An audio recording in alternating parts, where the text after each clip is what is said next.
Today we're going to be taking a look at Nightcat's Pro version of their lay flat hammock that they sent me to review and share with you.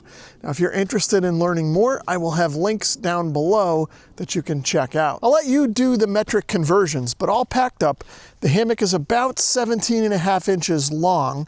It's about 9 inches thick and about 7 inches deep, and it weighs in at about 10.7 pounds. The case itself has one set of handles that you can use to obviously carry it around, but it's also got some compression buckles, so once you get everything packed up, you can cinch those tight if you need to make extra space when you're packing this up.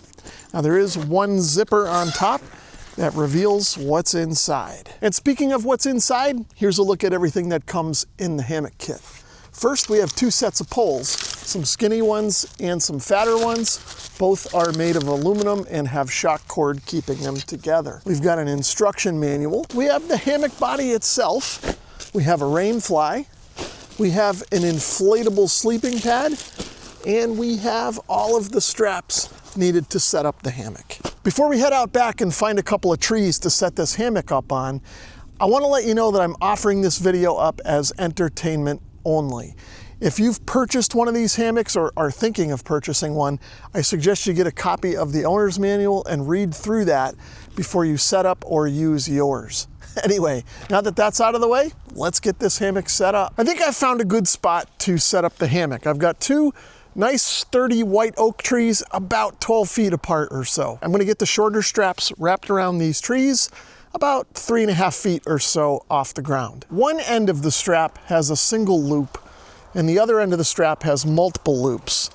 So I'm going to wrap this around the tree and thread the end with multiple loops through the single loop, kind of like this. Now, if you want a little extra stability or the span between your two trees is on the short side, you can wrap these around the tree multiple times and thread them through the single loop. Next, I'm going to grab the hammock body itself and kind of get this unfolded, and I'm going to look for the carabiners on either end. Next, I'm going to grab one of the carabiners and pick one of the loops on the strap to hook this into. So now I'm going to clip the other end in, and it looks like my trees are a little on the close together side, so I'm actually going to go back to the other end that we just clipped in, and I'm going to move it to one of the other loops to get the tension on the hammock a little tighter.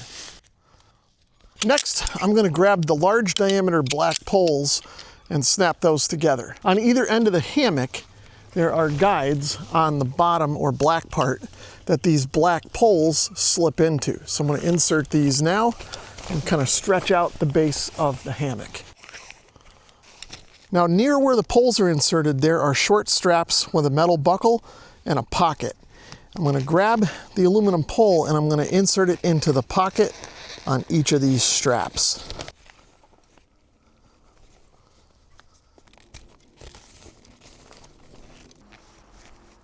Now I'll grab the smaller gold poles and assemble these.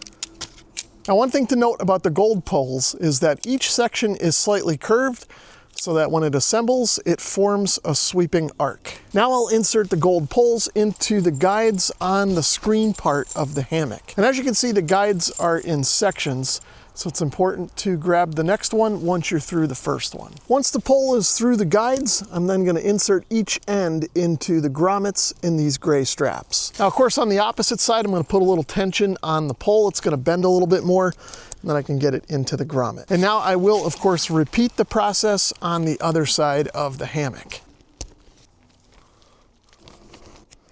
Now, as you can see behind me, the hammock now kind of naturally wants to tip itself upside down. But that's where these long straps come in. So I'm going to lay this strap out so it is roughly centered around the tree. I'm going to wrap this around the tree once, and then I'm going to stretch one side a little bit longer. I'm going to estimate kind of the circumference of the tree and then wrap it around one more time. The goal is that when I'm done, the two ends of the strap should be equal length. Now I'm going to flip the tent over so it's the right way up. Now I'll grab the free end of the strap and run it through this spring-loaded buckle. Now for now, I'm just going to get this so it's snug, and we'll go repeat the process on the other side. So now we'll grab the other strap and repeat the same process on the opposite side of the hammock. Now I can go back and cinch up all these straps to get the hammock nice and stable. Now when I do tighten these up, I'm gonna make sure that I go around and adjust them kind of the same amount each time until I'm happy with the tension on the hammock. Now that I've got everything tensioned up the way I want, I'm gonna grab these clips on the tent body and clip them to the poles. Before we throw the rain fly over this thing, let's take a closer look at it and kind of see how it's constructed. Now you've already seen the straps, but I'll point out that they're heavy duty canvas and have this nice green stitching on them so that if you drop them in the leaves, you're not gonna lose them. Now the carabiner is made from metal and has a nice spring-loaded clip. And again, there are several loops on the end of the top strap so you can adjust this hammock depending on how far apart your trees are. Now, if we keep going over the hammock, you can see there's a canvas loop here with quad stitching, so it's nice and sturdy. Now this support piece is sort of a heavy-duty, stretchy nylon, and you can see the seams are all finished on the edges and double stitched for strength. Now you probably can't tell underneath, but this is sort of coated with a material, so it should be water repellent. Now once we get over here where the hammock body meets the support, you can kind of see everything here is double stitched into the nylon. And then if we move up, you can see there's plenty of fine mesh here to keep the bugs out, but keep good ventilation on those hot summer nights. Now we've already seen the pole guides, but these are sort of a stretchy kind of material and then double stitched into the screen. Now taking a closer look at this mount point, this is more of that heavy duty nylon with a canvas strap and a metal grommet.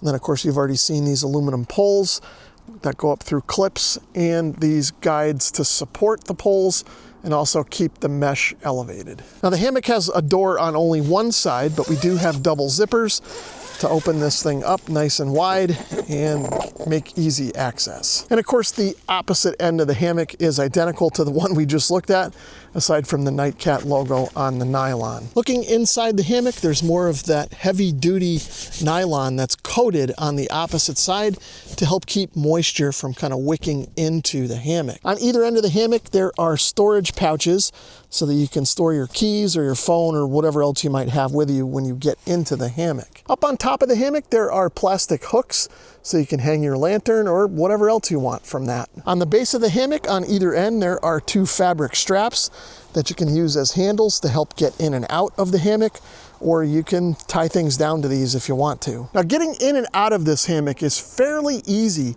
compared to other hammocks that don't have the double straps on either side. That second set of straps down low on the tree keeps this thing nice and stable and prevents it from rocking back and forth, especially when you're getting in and out.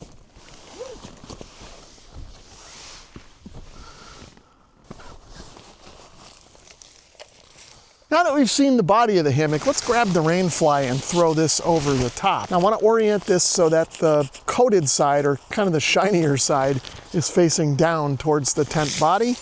And I want to make sure I orient this so that the door flap on the rain fly matches up with the door flap on the hammock body. Once I get the rain fly roughly oriented where it should be on the hammock, I'm going to find the gray straps in the rain fly and lock those into the buckles that are on the gray straps on the hammock body.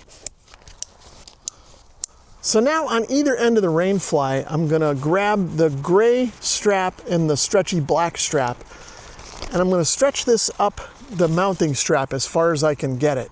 Now in this case, on this side, I can get right up to the mounting loop. And I'm going to thread this through and buckle it. And now I could put a little tension on here. Then I'm going to repeat the process on the other side.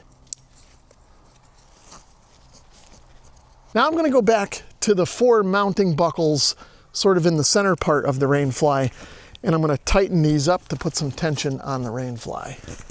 Now I'm going to come back to either end of the rain fly, and I'm going to grab the dog bone that's on one side of the rain fly and slip it through the loop that's on the other. And then I'm going to grab these 2 fabric straps, and I'm going to tie off the rain fly to the mounting strap.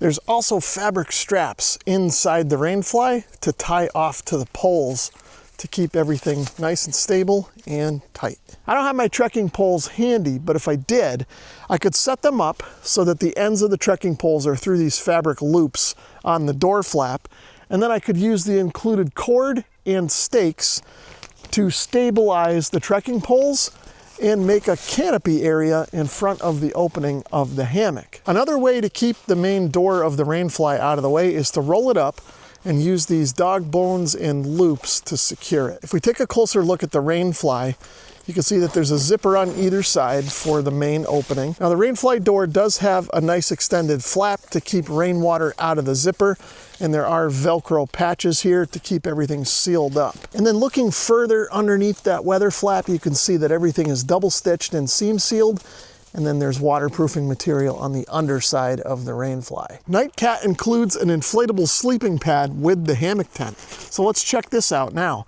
Looks like the first thing we have to do is unclasp this buckle and get it out of this dry bag. So if I unfold the sleeping pad, you can see it's a pretty good size, and it's got sort of this pseudo soft material on the outsides. So on the bottom end of the sleeping pad, I found a Boston valve. So I'm gonna close the inner part of that.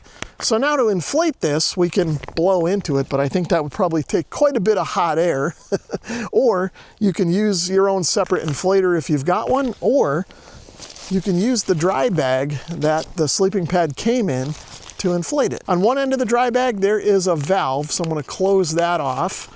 And then I'm gonna kind of swing this around and get it full of some air here. And then I'm gonna roll it up so that we've got an air pocket. Now I'll grab the sleeping pad, open up the valve on the dry bag, and we'll push the air from the dry bag into the sleeping pad.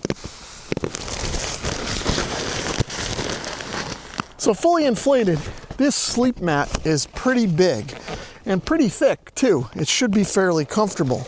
However, there is no way that I was ever gonna fill it up with this thing in any kind of a reasonable amount of time, nor did I have enough hot air to fill it up. So I cheated and used this inflator, and it took about 5 minutes or so to get that thing full. So if you are planning to use the sleep mat with your hammock, you're probably gonna want an inflator instead of the bag that it comes in to inflate it. Now, like I said, this thing is pretty big, so let's see how well it fits inside the hammock. The sleep pad fits really nice inside the base of the hammock and only has a few inches on either side of play back and forth. And with the sleep pad in the hammock, it makes it even easier to get in and out. Taking the hammock down is straightforward and pretty much the opposite of putting it up. So I didn't show that in the video to keep things a reasonable length. I will, however, mention that packing everything back into the carry bag was not difficult, but I had to be intentional about how I folded everything up, especially the sleeping mat. I had to make sure I got every little bit of air out of it so that it folded as flat and compact as possible. And then everything went into the carry bag just fine, and I was able to zip it back up with no issues. Now, if you're interested in learning more about the Nightcat hammock tent, I will, of course, have affiliate links down below. I hope you enjoyed spending a few minutes taking a look at this with me. Thanks for watching.